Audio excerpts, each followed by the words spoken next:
उस हिसाब से उन्होंने फ्रेम किया हुआ है। तो इसीलिए आपने लिस्ट दी है कि जो हमें पता चलना चाहिए कि पति पत्नी हस्बैंड वाइफ नहीं है, ईश्वर जो है वो गॉड नहीं है, आत्मा सेल्फ या सोल नहीं है। विवेकानंद जी ने भी इस पर बहुत चर्चा की है इन सब चीजों पे।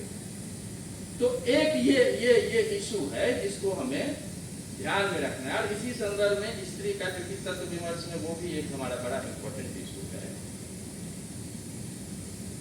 कि स्त्री का क्या स्वरूप है। एक तो अभी दिख रहा है, टेलीविजन में दिखता है, समाज में सब जगह दिख रहा है, लेकिन हमारा सिद्धांत क्या है?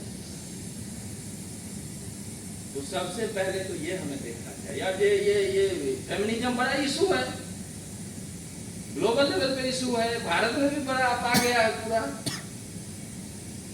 तो इसके मूल में क्या चीज है? अब आप वेद को उठा के देखिए, दुनिया का सबसे प्राचीन ग्रंथ है।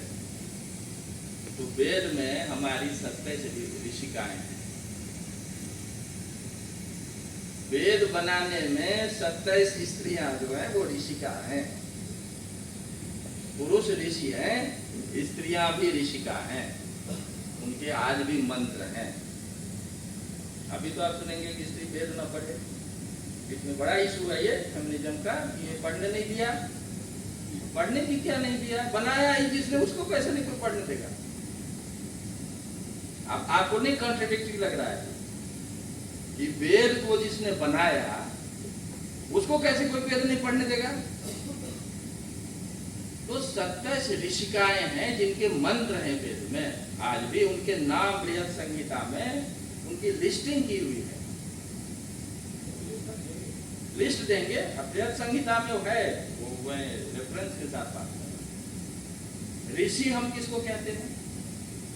ऋषि उसको कहते हैं ऋषियः साक्षात कृत धर्मानः, ऋषि दर्शनार्थ। ऋषि भारत में उसी को टाइटल दिया गया जिसने डायरेक्ट साक्षात्कार किया। बाकी को ऋषि नहीं कहते, बाकी विद्वान हैं, बाकी सब हैं, ऋषि नहीं है। तो वेद के जितने हमारे लोग हैं, जिसने प्रकृति के नियमों का, जिसने वैश्विक क्या स्थिति है, व्यक्ति से लेकर विश्व के जो सूक्ष्म नियम है, उसका जिसने सीधे रियलाइजेशन किया है, उसको ऋषि कहते हैं। और उसमें जितने पुरुष ऋषि हैं उतने स्त्री ऋषिका हैं। तो सबसे पहले ये बताएं कि जहां जो फाउंडेशनल टेक्स्ट है, जिसकी रचयित्री ऋषिका है, वहां फेमिनिज्म कैसे आएगा?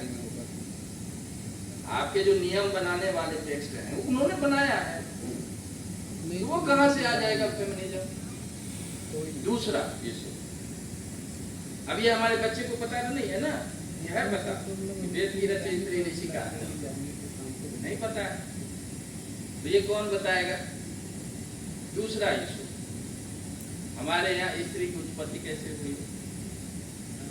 ये इशू है ना, एक बड़ा इशू है। उधर तो एक इशू है कि पुरुष की बाई पसली से हो गया, पुरुष की बाई पसली से स्त्री की उत्पत्ति हुई। तो बाई पसली से हुई तो she is always subordinate to man because she is the product of man. दूसरा, उसमें आत्मा ही नहीं है, सोल ही नहीं है, वो जड़ है। मैं ये इसलिए कह रहा हूं कि उसका ये फाउंडेशनल पोजीशन है। दो चीज है, एक है कि आपका सिद्धांत क्या है, दूसरी चीज है कि सिद्धांत को नहीं समझते हुए आप गलती क्या करते हैं। एक है कि सिद्धांत में ही समस्या है, उसको आप रिफाइन करने का प्रयास करें। दो बात हुई ना, पुरुष की बाई पसली से स्त्री की उत्पत्ति हुई, वो नॉन कॉन्शियस बीइंग है, इसीलिए किसी भी चीज में उसका रोल ही नहीं है। 250 वर्षों में अमेरिका में कोई लेडी प्रेसिडेंट बनी, दुनिया में मानवाधिकार सबको सिखाता है ना। हम मान भी लेते हैं, हर एक साल हमारे, अब हम लोगों ने भी उनका मानवाधिकार का रिपोर्ट बनाना शुरू किया। आएंगे, आप अभी बना है, आप पढ़े सब उसको, आएंगे, उन्होंने डॉक्यूमेंट फाइल किया है, और अब हर एक साल हम बनाएंगे ना कि उनका मानवाधिकार क्या चल रहा है। 250 साल के इतिहास में जिसने कभी स्त्री को राष्ट्रपति नहीं बनने दिया, वो हमें उपदेश कर रहा है कि मानवाधिकार कैसे चलता है यहाँ पे।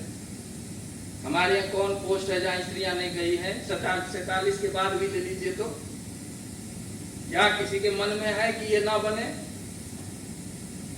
सब प्रतिभा पाटिल थी, पूरा एयरक्राफ्ट पे घूम के आई, कहाँ से है, फाइटर प्लेन में गई कि नहीं? वो कहाँ हमारे जीन में नहीं है ये, हमारे मन में ये नहीं है, क्योंकि हमारी परंपरा में ये संस्कार ही नहीं है।